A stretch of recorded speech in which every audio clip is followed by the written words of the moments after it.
up, Paul, if you can see that. Great, thank you very much.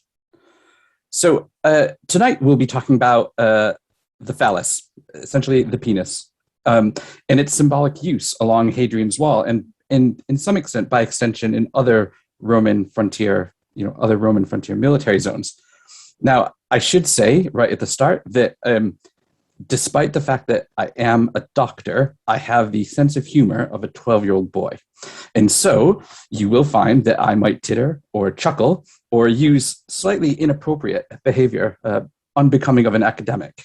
So I might say dicks and cocks and willies, but I can assure you, as an expert in Roman culture, that that is entirely in keeping with the Roman mentality on these things. The Romans were not a prudish people. And in fact, as I've told my students many times, if you're not seeing dicks, then you're not seeing the Romans, because the Romans put their penises everywhere.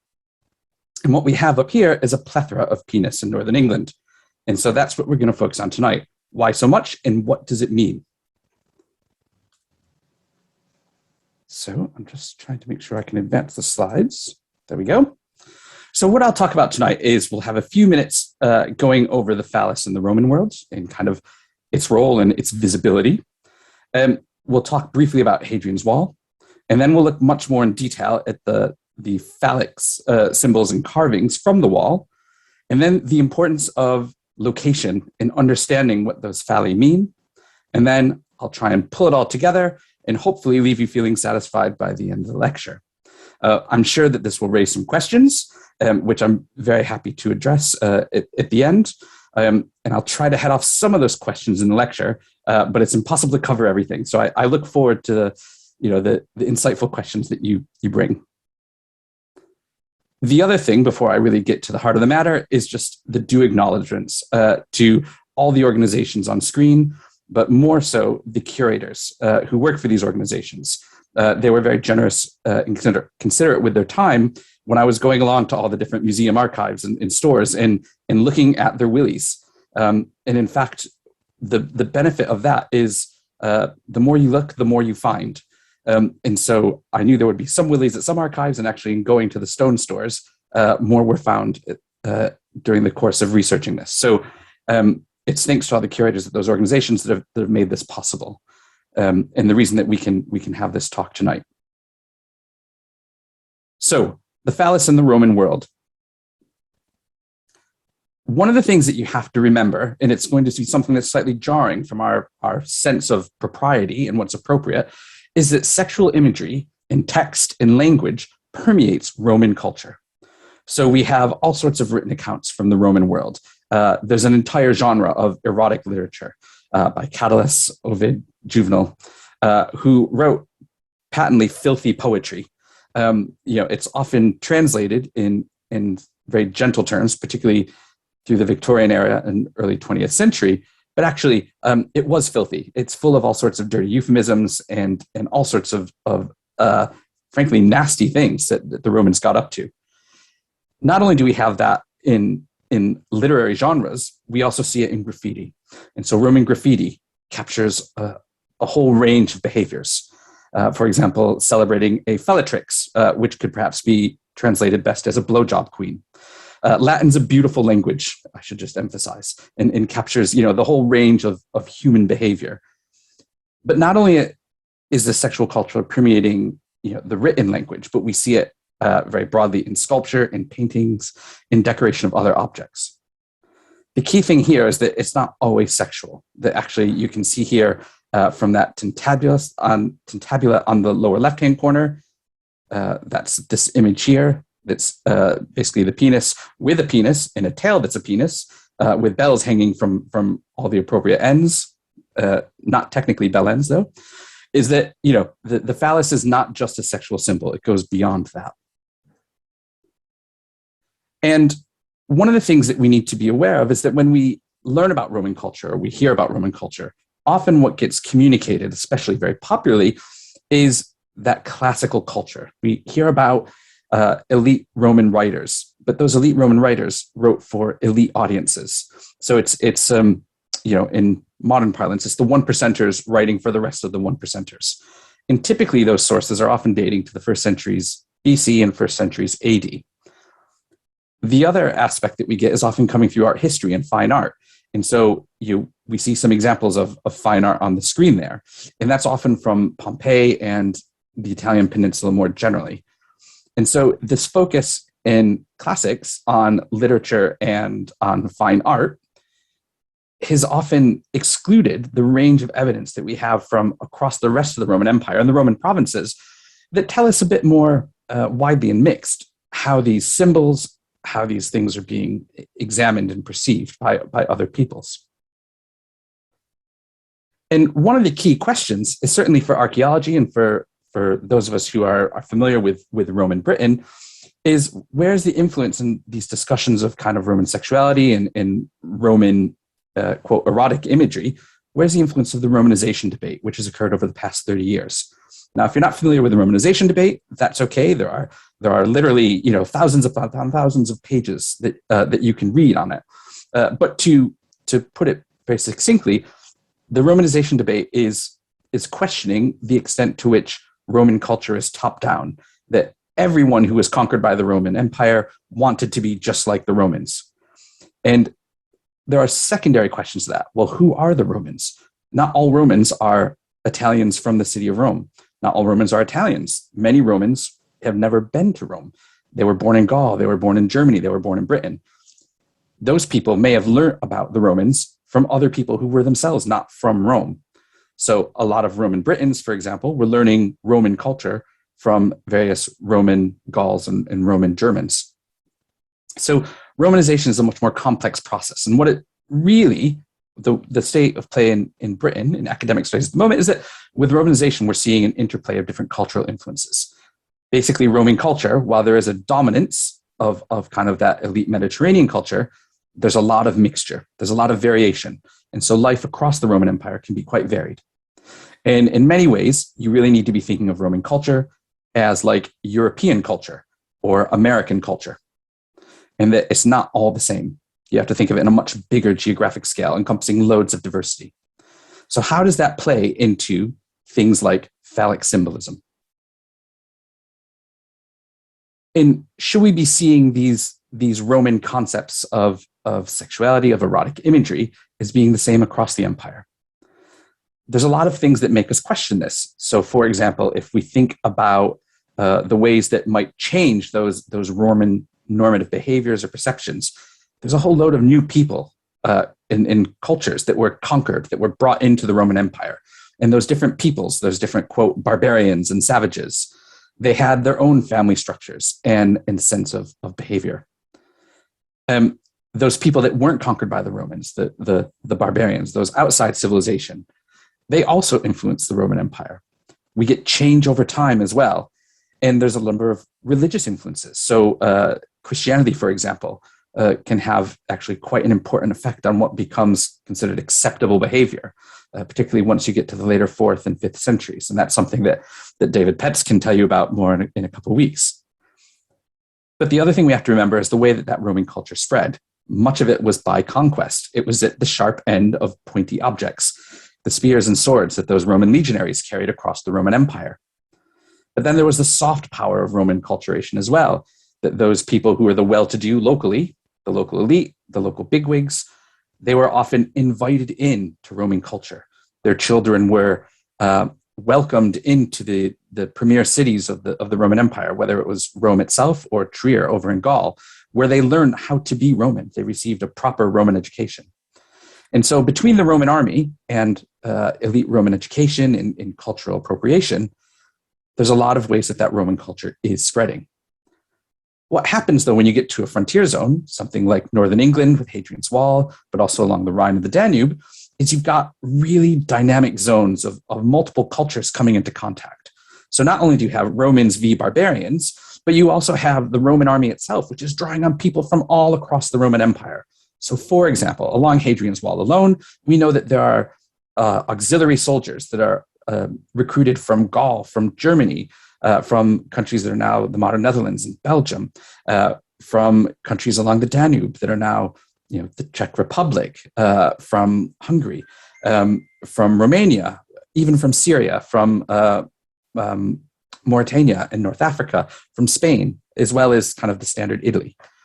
So there are people from all across the Roman Empire that are coming to these frontiers, and that creates a very vibrant, very dynamic culture contact zone. And all sorts of things can happen when those different cultures come into contact. The key thing, at least for us, talking about northern Britain and Hadrian's Wall, is that the Roman army is a very dominant force. The Roman army, of course, is a large institution with lots of organizational practices. The Roman army, for example, made sure all their records were done in quadruplicate. And of course, this is without the benefit of a photocopier or digital systems. So that's handwriting everything in quadruplicate. So those aspects also create a very overbearing and potentially dominating force. So now let's look at that in terms of Hadrian's Wall. Now, Hadrian's Wall it starts to be built in the AD 120s, but it's not just a wall. We know it's built under the Emperor Hadrian, but it has a much longer life. And within that landscape, there is the wall, the barrier itself, but there are also other installations. So we have we have turrets, towers, we have mile castles, and of course, most importantly, we have the forts. There's about 20 of these forts along the length of Hadrian's Wall, and they were the primary homes for those Roman soldiers that lived along Hadrian's Wall. So depending on what point in time you're discussing or considering, there's anywhere from 12 to 20,000 soldiers that can fit between the North Sea coast in the east and the Irish Sea coast in the west. And as I said, those soldiers are drawn from all across the Roman Empire. The other thing to consider is that while Hadrian's Wall is built around AD 120, it's occupied until at least AD 400, and actually probably well into the 5th century. So you're looking at a Roman military frontier which is occupied, garrisoned by a professional body of soldiers for about 300 years. So the Roman occupation isn't a quick flash in the pan. Think about what was happening 300 years ago relative to our time, and think about how much has changed in the past 300 years. And you have to factor that into, the Roman frontier itself. Now, one of the benefits, there's lots of benefits to Hadrian's Wall, but one of the benefits is that we have a plethora of penis. Primarily what we'll be looking at tonight are those examples of phalli that are carved in or from stone. There is an example of one carved from wood, and actually there are hundreds of small finds, amulets, pendants that are also phallic shaped.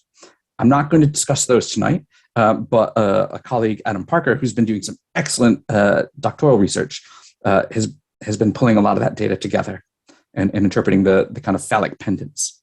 So tonight we're going to focus on these carved stone examples. So let's look at those phalli per lineam valli. That's just fancy Latin for the dicks of the wall. So after conducting fieldwork across actually a number of months, maybe even a number of years, going to those various museum stores, taking a ton of photographs.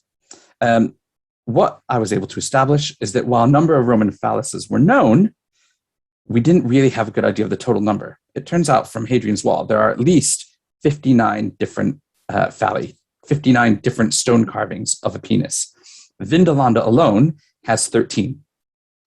Now, this distribution is uneven. I'll show you a map in the moment that kind of with big red dots shows you where they're from. But one of the things that's really important to note is that for all those different structures that you see along Hadrian's Wall, most of the phalli are found at the forts. There are none known from mile castles or turrets, yet I dare say we'll find one someday. But they're also found, in addition to forts, we find them at quarry sites and bridges, and even built into Hadrian's Wall itself. Now, one of the things here that we're able to do with that data set, with all those recorded phalli, that catalog that's been created, is that with that example of Vindolanda, which is a Roman fort, which has the benefit of regular and extensive excavation, the fact that there are 13 at Vindolanda actually is a really useful indicator.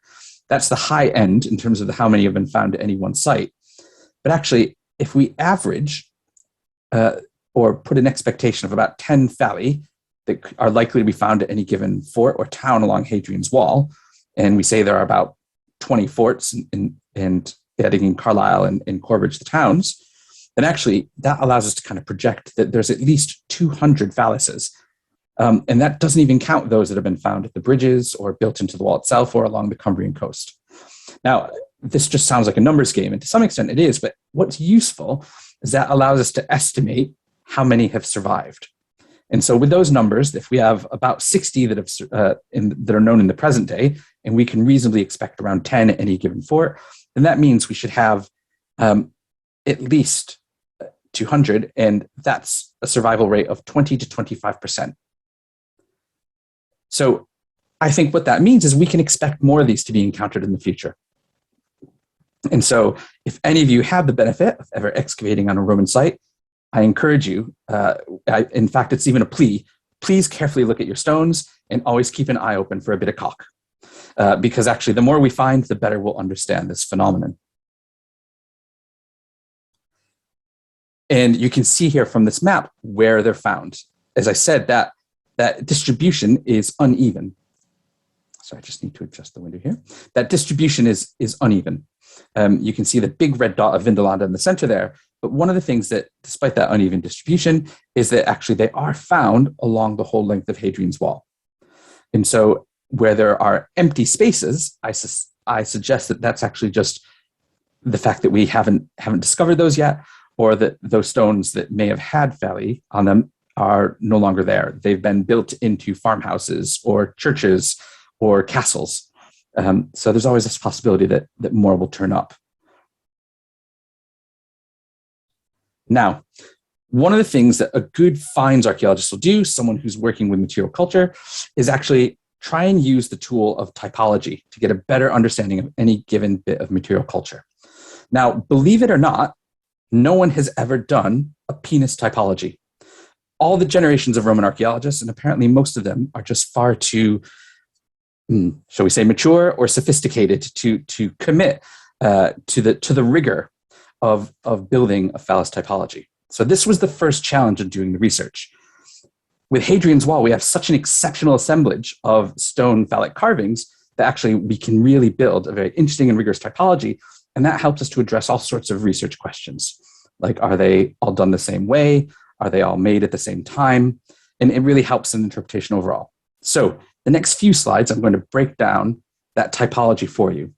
Now, traditionally, within archaeology, you can have very rigorous typologies. And the people who are best at typologies are the Germans. The Germans are incredible at typologies. They go to the nth degree of detail. But, and I know there are a couple of Germans tonight, so I hope not to offend, those typologies can also be excessively boring and very hard to use.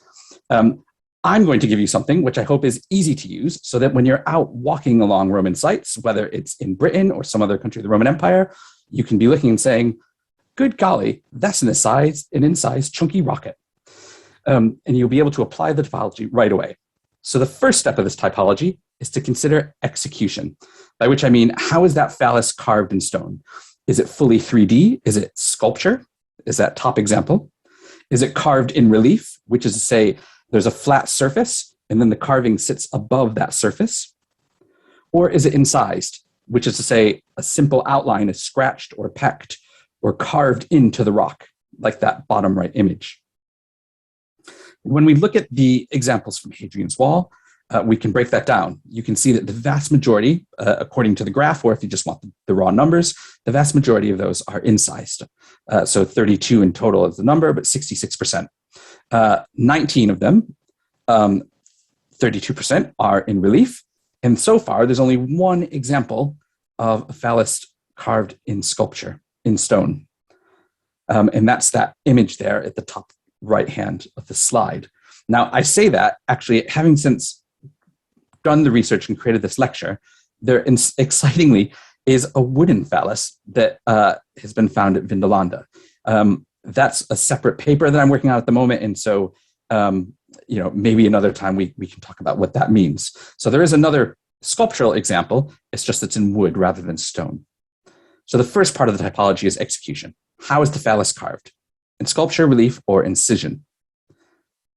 The second bit of the typology is to look at proportionality. Now, I do not want to insinuate what men get up to, but actually there were some very interesting technical challenges in trying to gather metrics, that's to say the measurements of stone penises. if you look at the image on the left there, you can obviously take a maximum length and a maximum width measurement. The difficulty there, and I say this now with more expertise than I ever imagined I would have, is that for the Romans, testicles can be massively varying in size and actually in position. And so when you looked and plotted at the measurements, including the total width and the total length, you can see in that top right-hand graph there, it's very scattered. What happens, though, is if you take the testicles out of the equation and just measure the total length of the shaft and the total width of the shaft, you started to get clustering in those measurements. Now, that clustering is really helpful in the sense that it helps establish a sense of proportion. And what we're looking for there is a sense of, is there an aesthetic preference in the execution of penises in stone? So that's to say, was there an artistic archetype of what the right sized willy should be? Or was there no template at all? And when you look at the numbers, you can break them into a proportion of length to width, and they cluster quite nicely along those even proportions, which are seen in the lower right-hand graph. And so that then can be broken up into 3 different groups of proportions, in fact, which you can then, with the naked eye, without having to get out your handy tape measure to measure the phallus, you can kind of quickly say, is it relatively broad compared to the length, which I've ascribed a proportionality of chunky? Or is it, relatively, let's say, average in length relative to width, a kind of 5:2, 4:1 ratio? I didn't call that average because, of course, that has connotations. So that's mean, just using a little bit of sleight of hand math there. And then, is it surprisingly long relative to the width, in which case it could be a slim? Now, the importance here is that those terms, chunky, mean, and slim, are actually about proportionality, not overall size. So you could, and in fact, there is a phallus, which is 5 feet in length in its carving, but because of the relative width, it falls within mean. It's not chunky or slim. So no matter how long the phallus itself is, actually it's the thickness of it which helps establish that proportionality. So that's step 2 of the typology. So step 1 is how is it executed, the form of carving. Step 2 is proportionality. And then step 3, which I think is the most fun of the steps, is the morphology, the shape. Now, I will give you a few examples of all these, but when I looked at all 60 phalluses from Hadrian's Wall, there were a number of very frequently repeated shapes. And what we do when we do typology is we cluster those different shapes together and establish categories. And so that's what I did. These categories here, highly intellectual, very mature, as they all are intended to be very quick visual mnemonics. It does, of course, rely upon English language slang. So if you're not a native English speaker, you might not quite get the silliness of a kinky winky. Though I dare say if you saw one, you would get it right away. So nine different types, 9 different shapes were established. And what you can see in the graph on the right is actually how frequently those types were found. By far, the most common was the rocket. And I'll show you an example of that. All the other forms from Hadrian's Wall are actually quite low in numbers, but the importance of looking at those is that they might be more frequent in other parts of the Roman Empire. So the rocket could be universally the most popular Roman form of willy, or it might be a regional popularity. Maybe the British prefer the rocket, whereas the Germans like a good double dong. At least that's what I've heard it said before. So this is something to bear in mind, that this typology actually helps us start understanding these phallic carvings from all around the Roman Empire. Now, what is the rocket, I hear you ask? So I'll give you a few examples of the different forms, the different shapes. The rocket, the most common one, is actually very easy to identify. It's typified by a very straight shaft of either oblong or triangular form. And the testicles are always located at the base of the shaft and kind of situated at the base and going to either side. So if you want to think of this in standard archaeological drawing terms, this would be a plan view. You're seeing either a bottoms up or a top down view of the phallus.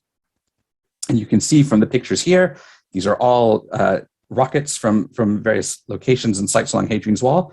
There are different proportionalities there. So this one here in the lower left is a mean rocket. whereas this example here is a slim rocket, and this example here is a chunky rocket. So again, it's not about the actual size so much as the proportionality. Another types are type 2, starting with the left-hand column, is the hammer. Now, the way to remember this one is that actually just imagine that it's a hammer, a double-headed hammer or mallet in your hand. So, you know, imagine Chris Hemsworth as Thor wielding, you know, the mighty Mjolnir. Or if you want type 3, the kinky winky, the next column, that's very simple. It's a cock and balls, but the cock has a bit of a swivel to it. Sometimes it's very dramatic, a single line. Other times it's a bit more like, say, the purported meanings of Bill Clinton, former President Bill Clinton. The split cock also is quite easy. That tends to be very triangular and is as if it's been split from the base. And the testicles there often can be a little bit curly-whirly and curl up, or they can just be simple circles. Other examples are the pointer. So this is like seeing a penis from the side, in which the shaft is pointing in one direction and kind of the testicles hang slightly at the back and below. Type 6 is the double dong, though in fact it could be the triple dong or quadruple dong or just the multi-dong. Effectively, what you have here is a single pair of testicles with at least 2 shafts emerging from them. And in sculpture, in other parts of the Roman Empire, actually you'll get some multi-dongs. So it's not always just 2. Type 7 is running hard. Now, this is an example that is known from an antiquarian sketch as being found carved in the stone of one of the gates at Housted's fort on Hadrian's Wall. Unfortunately, after multiple searches on site and in working with Francis McIntosh, the English Heritage curator, we couldn't find an example. We couldn't find this stone either in store or on site. So the best we have is this 19th century sketch of it. But effectively what you have here is a phallus, which will have either bird or sometimes lion feet, or it might be kind of deer or goat feet, but effectively a phallus with some sort of animal feet that would help it run. There are other types, but we didn't have examples of those on Hadrian's Wall. Sorry, we didn't have examples of those from Hadrian's Wall, but those other types that were named, oops, sorry, I'll go back a bit. The beast is a type that you see on other frontiers, and actually that's a phallus which is basically made by composing parts of multiple different animals. So it will have tails, feet, wings, multiple heads, all sorts of kind of chimera-like arrangements of phallic and animal imagery. And then the last category, lucky dip, is one in which you can get an ambiguity. That there are some examples of something that are claimed to be a phallus, but also might be a vulva. And so actually there's something to be said about those Roman genital representations where you can't quite be clear. Are they showing boy parts, lady parts, or some, ambiguous combination of both? Now, how do we interpret these? Location, location, location. That's the key thing. It's not just what it is, it's where you find it. And so one of the key things about Hadrian's Wall and its phallic assemblage is that we have a number of these, well over half the examples we have, that are known and can be seen in situ. That's in their place of original use and discovery. And so even if they're now sitting in a museum, in many cases, we know where they're used. So just to give you a few examples here, in the top left-hand corner, this is a Roman flagstone in the Principia, that's the headquarters building at the Roman fort of Chesters.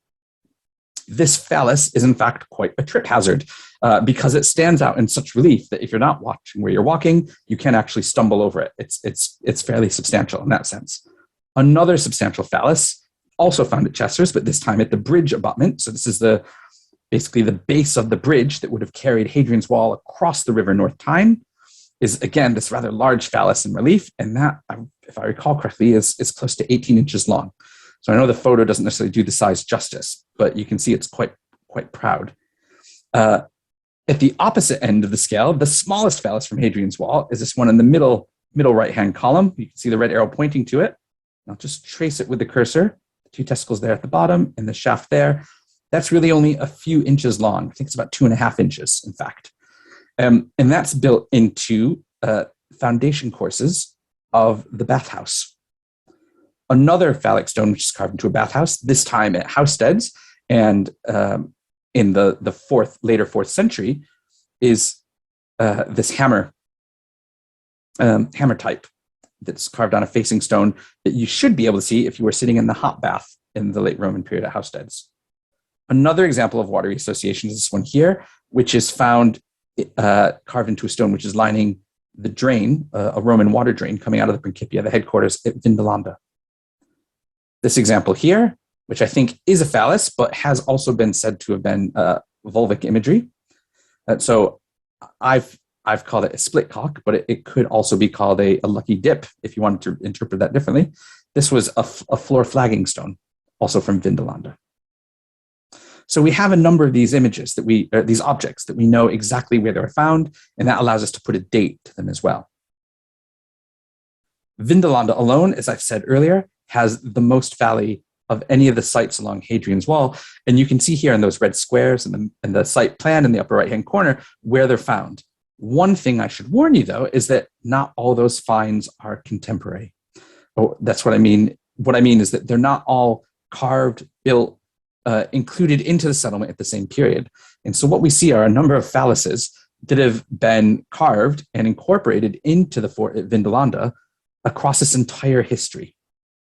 And one of the intriguing ones is this one here at the top, the only stone sculpture that we have. And that one was found right here outside the west gate. And if you look at it closely, the base of the shaft is quite square and probably was socketed, such that it probably was slotted into a post or into the stone wall and would have projected quite proudly out of the wall, maybe even above the fort gate, if not beside it. And so again, that gives you a sense these are not invisible objects. These are objects which are proudly displayed in many cases. Now, a key hint to their use and understanding their function is if we look at this example, these three examples from the Roman fort at South Shields. Now, these examples were found in a 3rd century barrack building. Handily, South Shields has a reconstruction of its barrack, which you can see here in the upper right-hand corner. And those arrows point to roughly where these stones displayed here would have been found. The other lines are pointing to where they also would have been found in position in the barrack itself, with these red lines showing you where in the fort it was. Now, the key thing to know about these carvings themselves is that you've got, what's great, you've got 3 different types. You've got a split cock, you've got a kinky winky, and you've got a rocket. All different sizes, all different forms. But they all seem to be carved contemporary to each other. They're all carved, possibly even by the same hand, because it's not a unified straight line. These are actually much smaller pecks. So the person has gone around going chip, chip, chip, chip, chip, chip, chip, chip, chip, chip, chip, chip, chip, chip, chip, to form an outline. But it's done in three different shapes. All 3 of those stones were incorporated into the walls of this 3rd century barrack block, so that when the building was finally constructed, you would not be able to see these phallic stones. You wouldn't see the phallic carvings because the building would look like this. This reconstruction in the upper right-hand corner. These are not just bits of graffiti. These are not just bits of stone that were lying around. This is stone that was gathered intentionally to build this barrack. And so the builders of the barrack, almost certainly soldiers themselves, carved those phallic images into the stone and incorporated them into the building. And that suggests, really importantly, that it's not always the visibility of a phallus that makes it important. That actually, it's simply the presence of it there. And intriguingly, in this case, those phalluses, are positioned in places that are protecting a doorway or a threshold, entrances into the building. So that positioning seems to be really important there.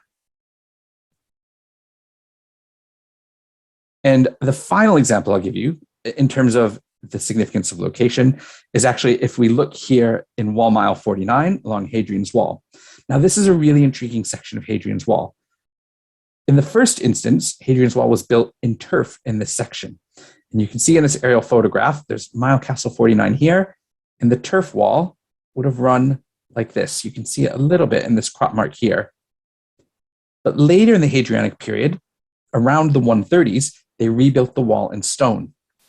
And that's what you can see on the ground here. And intriguingly, when they rebuilt the wall in stone, they included phallic carvings, stones with phalluses on them, in the south face of the wall itself. So these red squares note two phalli that are incorporated in the south face of the wall to the east of the fort at Brazoswald, and there's a third one to the west of the fort at Brazoswald. And you can see the drawings of those phalli on the slide. Now, this is really, again, interesting. In some cases, some people have suggested, are these just arrows that are pointing the way to the fort? Because, in fact, that's the directionality that those three phalli have.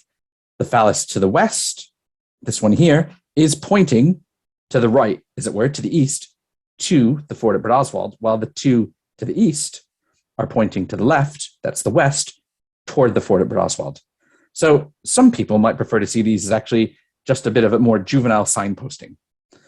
Yeah, I'm not sure that's actually the case. All three of these phalli are carved in relief. Okay, so it's not just scratching in the outline of a phallus. They've taken much more time to actually lower the face of the rest of the surrounding stone material so that the phallus could be left in place. The other question is whether or not these would have been painted in antiquity.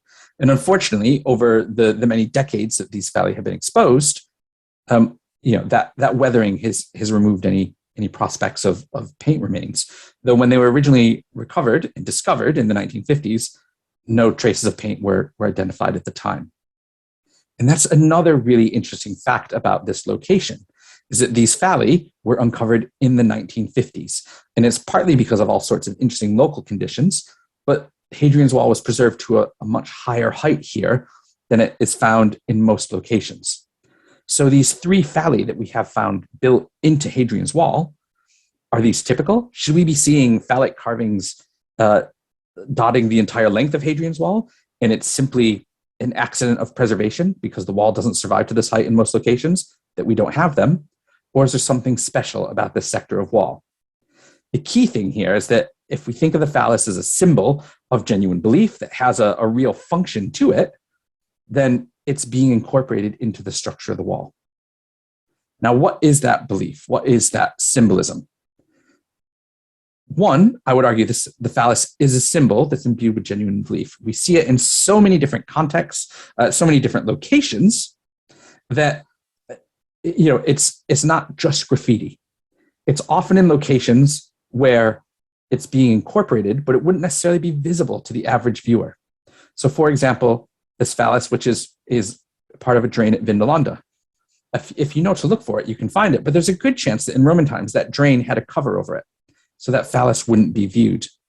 The same thing with those phallic stones that were built into the barracks at South Shields, or indeed, the phallic large phallus on the Roman bridge abutment in Chester's. That would be underwater most of the year. So visibility isn't necessary. It's more the presence there. And I think that reinforces that this is a symbol that people believe in, that has a real power to it. And when we look at the evidence of when and where these phalli were built, we can see that they were built, they were carved and incorporated from the 2nd century, from the time Hadrian's Wall is first built. And in fact, maybe even before that in the case of Vindolanda. And that is carried on all the way through to the end of the 4th, maybe even into the 5th century. So this isn't a symbol, which was just a flash in the pan, only good for, say, the 2nd century. This is a phallus. This phallic symbol has long-term belief. Now, what is it used for? Often, a phallus is understood as being really an atropaic, an atropaic symbol. That's basically something for good luck, for protection. And that seems to be the case all around the Roman Empire. But I think because of all the examples that we have in situ here along Hadrian's Wall, we can be a little bit more specific. And one of the ways to try and visualize what a phallus is doing as a symbol is if we accept that it is a genuine symbol of belief in the way that we might use a cross or a crucifix, a Star of David, the crescent moon, whatever your faith, your belief is, there are symbols of belief. And often those symbols are imbued with that faith and that belief. The phallus has that. But in this case, it's a protective belief. And so we can visualize that as a phallus effectively creates a force field. And that force field is disrupting black magic, bad luck, bad juju, it's an anti-evil device, however you want to characterize that. That's the important bit of the phallus. And so in some cases, a modern phrase of cock blocking is actually what the phallus is doing in Roman world. It's cock blocking bad luck or evil. And so the key takeaway here is that actually this means Hadrian's Wall is not just a physical barrier, but the fact that there's all these phallic carvings found along its length in all sorts of different positions and different buildings, as well as the wall itself, means that the wall is imbued with magic as much as its physical strength. And so we have not only a physical barrier with Hadrian's Wall, but potentially also a supernatural barrier.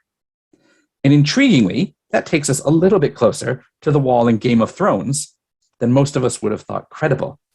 Now, I'm not saying that there are giants and dragons and things to the north of the wall as you get in the Game of Thrones, but actually that physical and magic, the real world and the supernatural world are not separate entities to the majority of Romans. They coexist side by side, not necessarily peacefully, but certainly not to be separated.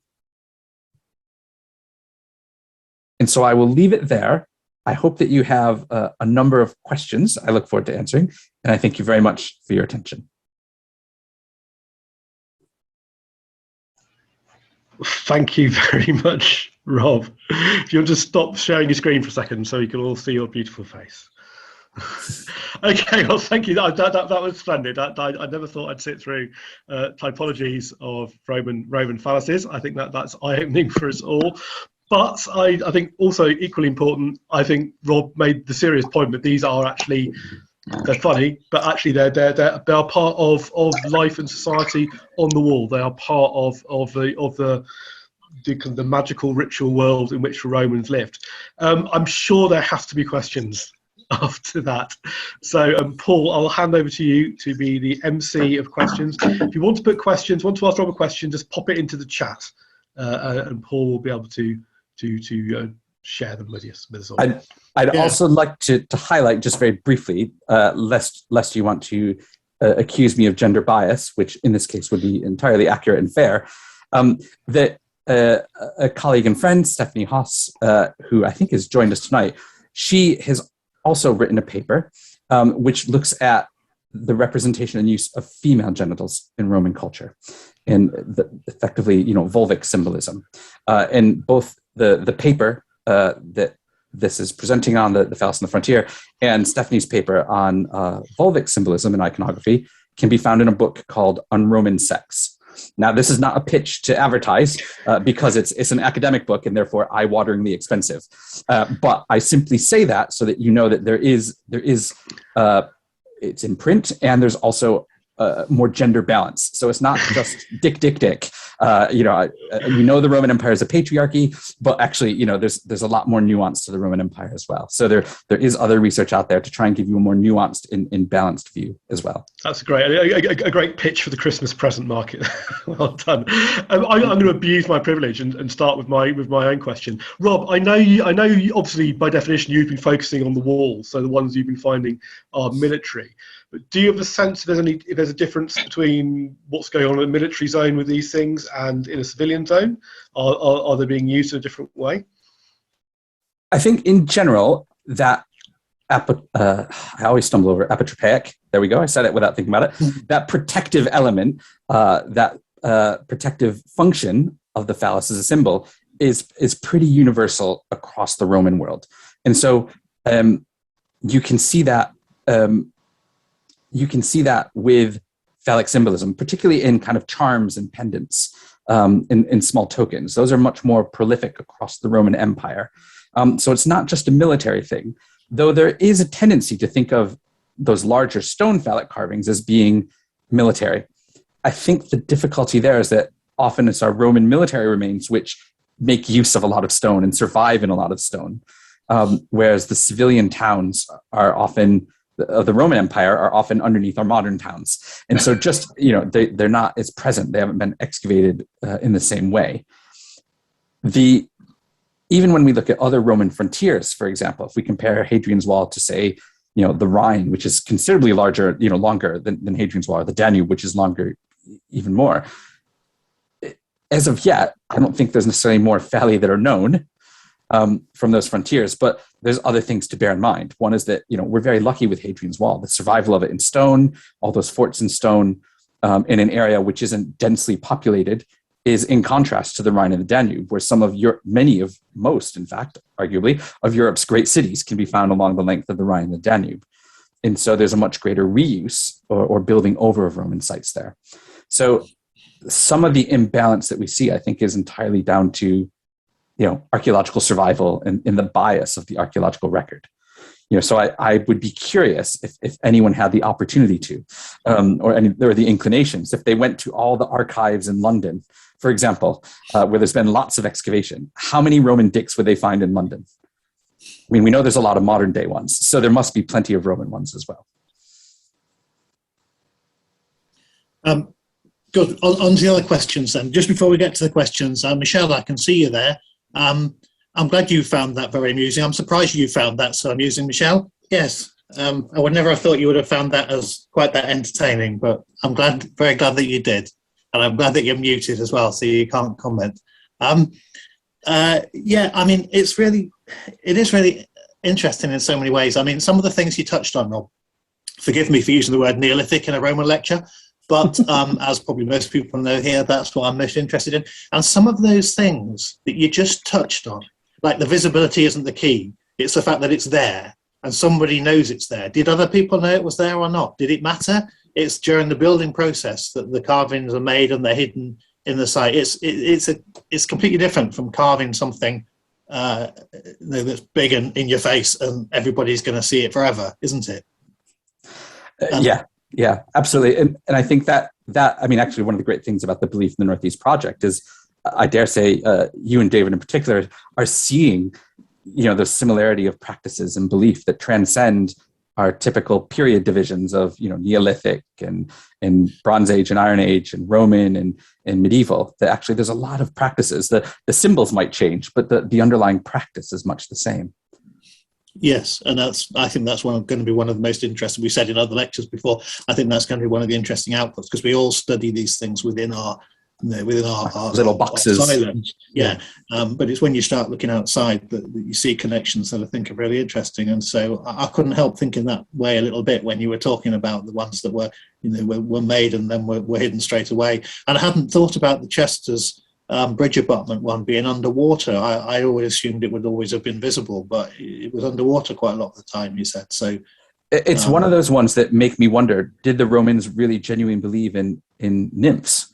Because we know how, for those of us that live in the region, we know how bad the seasonal flooding can be.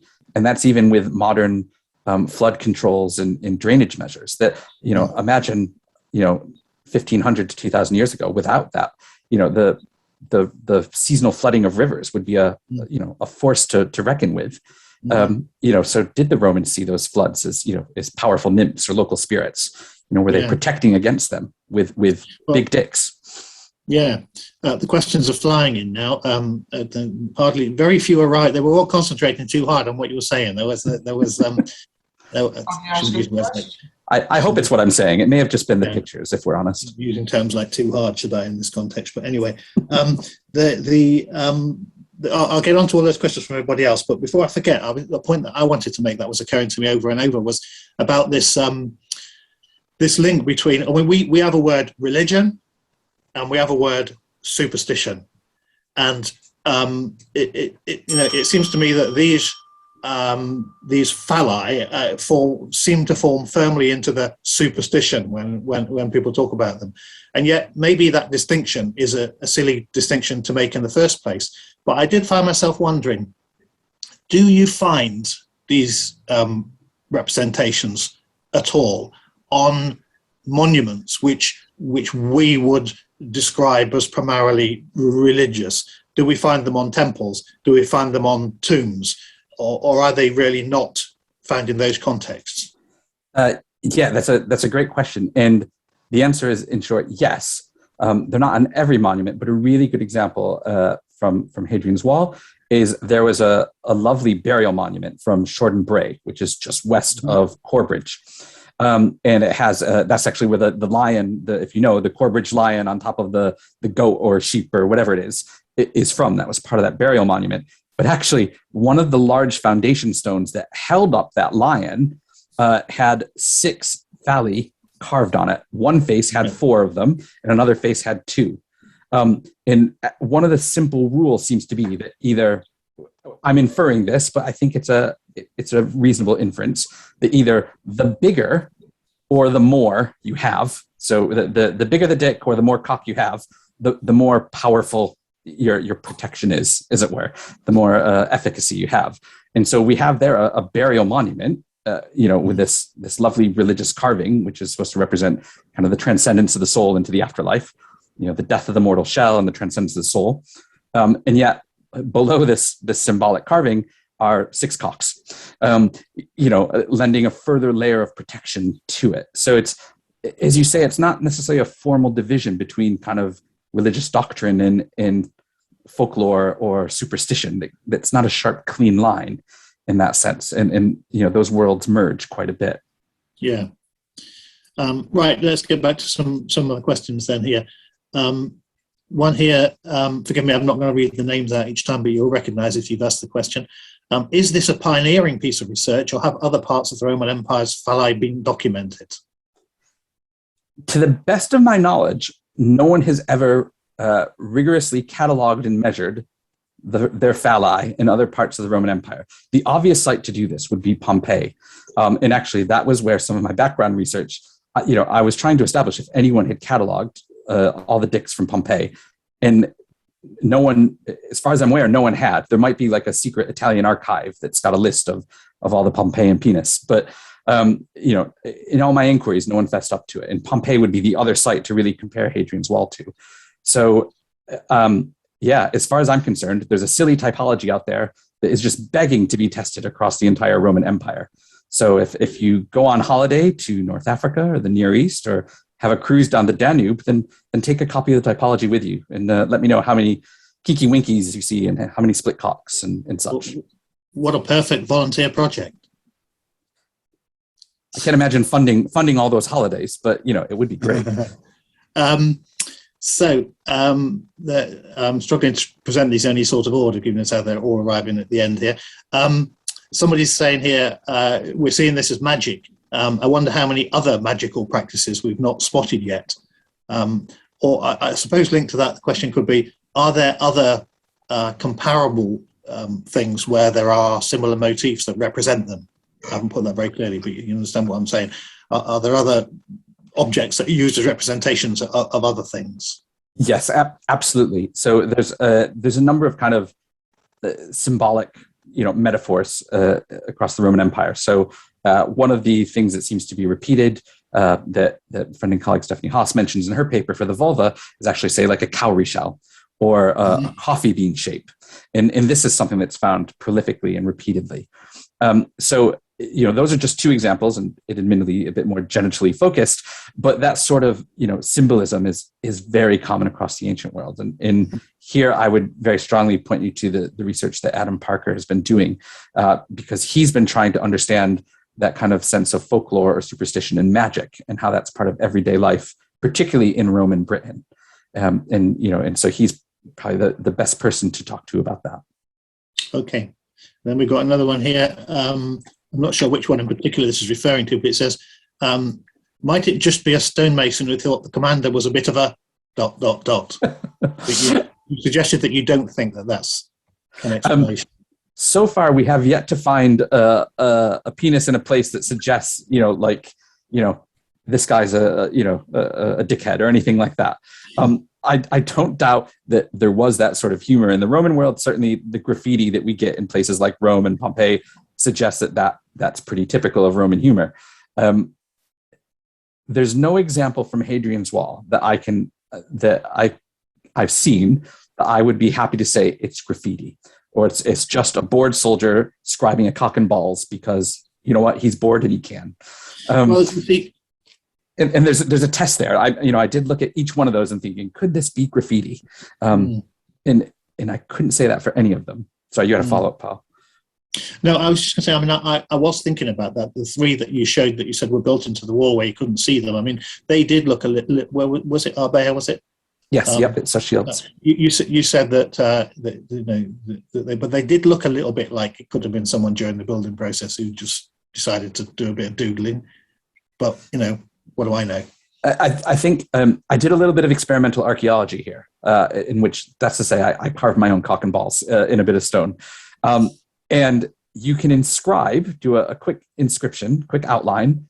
And this is, mind you, with a good modern tungsten-tipped chisel. But you can do that in about 15 to 25 minutes. If you go 30 minutes to 45 minutes, you can turn that into something in low relief. But that was with good stone and in good tools, though I have no skill or previous training in that. So I did that as a complete novice. So it's not to say that they're all pieces of fine art, or that it's not a hard thing to do, as it were. It can be quite easily and relatively quickly done. But the other way to consider that is that it's still an investment of time. And so you have to kind of consider that, the Roman army often was quite fierce in its discipline. So if you're a centurion in command of a bunch of soldiers building something, and you've got a few of them just sitting around scrawling cocks on things, that's easily a potential punishable offense. So the fact that there's this willingness for them to be carved suggests actually that there's a much more widespread acceptance and belief that including these is for general good, as it were. Okay, and there's no suggestion that those three were reused from an earlier context? No, it looks like the stone that was used for those barracks was kind of fresh cut, because it was above the stone of earlier layers, and then it didn't get reused in subsequent layers. They were found in situ in that barrack. Okay. Someone's asked, could the phallus represent virility, the potency of the empire? That's a good question. And in other cultural contexts, an erection is very clearly meant to be, a symbol of virility and power. There might be kind of an underlying longer term connection to that virility, but it seems to have moved a bit beyond that. There are other examples where an erect phallus definitely is more for virility. So in the cult of Dionysius, or who's the other god I'm thinking of there? But there are some Roman gods where a rather large, substantial, erect penis is about virility. But when they're disembodied like this, it seems to be different from that. In those cases, Priapus? That was it. Thank you, Priapus. In those cases, I need some Roman stuff. You've been learning stuff about Romans. Yeah. Only about that one in particular. Yeah, I won't ask about your predilection in Roman deities. That's another. I don't want to keep pushing this, but I mean that's another possible link, isn't it, between this idea of religion and the gods and superstition. But usually, when you get that engorged phallus, which is about virility, it's usually attached to the body of something. Okay. Whether a god or an animal, Zeus is constantly changing into animals in Greek myth and getting something or someone pregnant, but whenever those pictures are depicted in frescoes or in mosaics, the bull with the big cock is still attached to the bull. It's not free floating. So a disembodied phallus is something different.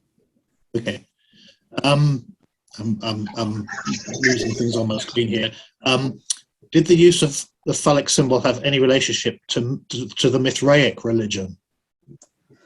As far as we can tell, no. There doesn't seem to be a grade in the Mithraic cult of, dick or, knob. So there seems to be a separate thing. Right. Is there any evidence of the ethnic origins of the Masons or the garrisons which might have ordered these objects? Yes and no, in the sense that we can't say anything about the individual Masons. There are sadly no inscriptions that said, Vitalis carved this cock, which wouldn't be beyond Roman culture. In fact, we have that sort of graffiti from the brothel at Pompeii, I think, in fact. So we don't have anything like that from Hadrian's Wall. You can look at where those carvings have been found and the time at which they were carved, and you can then correlate them with the different auxiliary regiments that were found along Hadrian's Wall. And if we do so, there's no one ethnicity, as it were, that seems to have been mad about cock. It seems to be a widespread practice, despite the ethnic origins of those auxiliary soldiers. So again, that suggests that in this form, this symbol, this belief is a much more kind of universal practice Okay. and belief. There's a couple of questions here. One about the origins of the phallus and one about the end of the phallus. So I'm going to put them to you together. Somebody asks, other cultures have similarly used phallic symbols. So was this a practice? Was this simply another practice borrowed from the ancients? And someone else has asked, is there any records of phalluses being destroyed by Christians towards the end of their life? Which are very different questions, but I've put them together. In terms of origins and how extensive that kind of phallic symbolism is, I wouldn't want to speak to the origins across a number of cultures. And actually, it changes a little bit on context, even in Greek and Roman culture. But that kind of, whether it's worshiping of the phallus, or there's kind of a festival of the phallus, or it's just a symbol that takes prominence in other festivals, you're right, it's absolutely something that can be seen around the world in any number of cultures and religions. In terms of, sorry, what was the second? Oh, the destruction. Is there any evidence of them being destroyed by Christians? Yes, at least in the wall quarter, there was only one record that I didn't come across. It was Frances McIntosh, who, when she was looking to her own collections for research, came across this reference. Only one example of a phallus has been destroyed, and that was from Maryport. And it was destroyed so as not to damage chaste eyes in the 18th century. So it's quite possible, as I say, that more were destroyed. We just don't have records of them. Okay. There's well, I'm not sure about somebody's asked whether they could be related to homosexuality. Well, that's a whole other field, isn't it, in relation to Roman life? But it's not for me to answer the question. I'm just asking it. Could they be linked in any way to homosexuality, given the number of men in the army and not many women? Yeah, there definitely is what we would call homosexual practices occurring throughout the Roman period. In this case, it's not a symbol that's associated with that behavior. But I can tell you the basic rule, as it were, in Roman culture is that if you were a man, you could basically stick it wherever you wanted, into whatever you wanted, or whomever you wanted, provided that person or object or whatever wasn't of equal or higher social status than you. So that's Roman patriarchy in practice. Put it where you want, but make sure it's someone in a more vulnerable position. So you're always punching down in Roman society, as it were. Right. Also, patriarchy. So women, of course, were not supposed to engage in that sort of thing. But actually, what you can see from various Roman writings is there is this sense of agency. So, for example, at the beginning of the lecture, when I told you about the beauty of the Latin language and that term fellatrix, which we might translate as a blowjob queen, there's another term in Latin which basically means face fucker or mouth rapist. Whichever translation you prefer is your choice, but it just shows the difference in agency there. Someone who actively and enthusiastically engages in oral sex compared to someone who forces it upon others. And so the joys of Latin mean that those different aspects actually can be acknowledged. And that's not just true of oral sex, that's true of any orifice or anatomical part that a penis can be put to or in. As I said, Latin is a very flexible and beautiful language in that sense. Do you think there could be some similarity of purpose with 16th, 17th century witch marks? And we've sort of touched on this idea. Are there perhaps other similar symbolic marks in other periods of history, I suppose, which perhaps aren't quite so blatant? Yeah, I think in many ways, thinking of them very similar to witch marks is a good comparison. That it's just kind of that common belief that you'll find throughout the countryside, and the exact form, the exact positioning might change, but in general, there's this belief that incorporating that is good for your household or for your family or your community. Sure. Somebody's said something about language and the different languages in the army. I suppose there's a value in carvings that can be instantly seen and understood. What they've actually said is if there were so many soldiers from different countries mixed together, including prisoners, etc., would they all need to be taught a common language before they were taken into the army, as they wouldn't be able to follow orders? I suppose it's an interesting question. Were the orders all sent out in Latin? But I'm not sure how that quite relates to this subject. Well, I suspect it means in ancient times, as of now, there's any number of different words that you can choose to describe or name a penis. English has a variety of options, but that's equally true in most other modern languages. So, just imagine the sheer variety of options if you were in the Roman frontier. Yeah. Two questions about specific sites. Somebody's asked, are there any examples from near Piercebridge? And someone else asked, well, I can't see the question now, I've lost it. Is there anywhere that you can get a map of where they are in Corbridge? Because somebody wants to go looking for them all. In Corbridge, there are none in situ, sadly.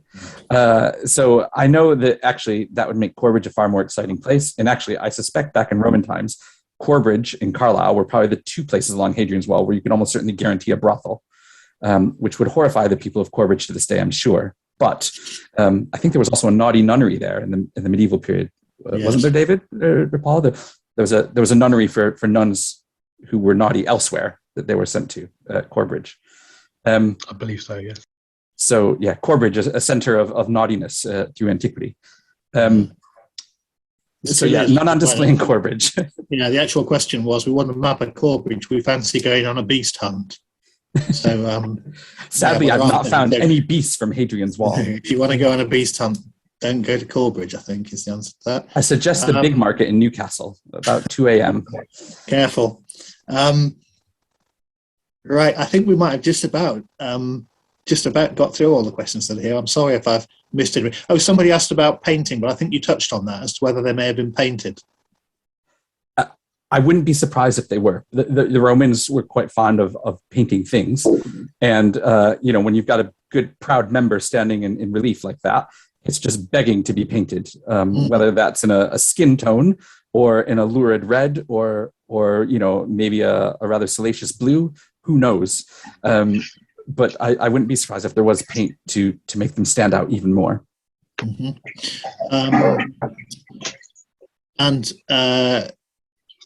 Someone's asked about the one that you talked about carved into wood. Is there significance in the type of material used for the carvings?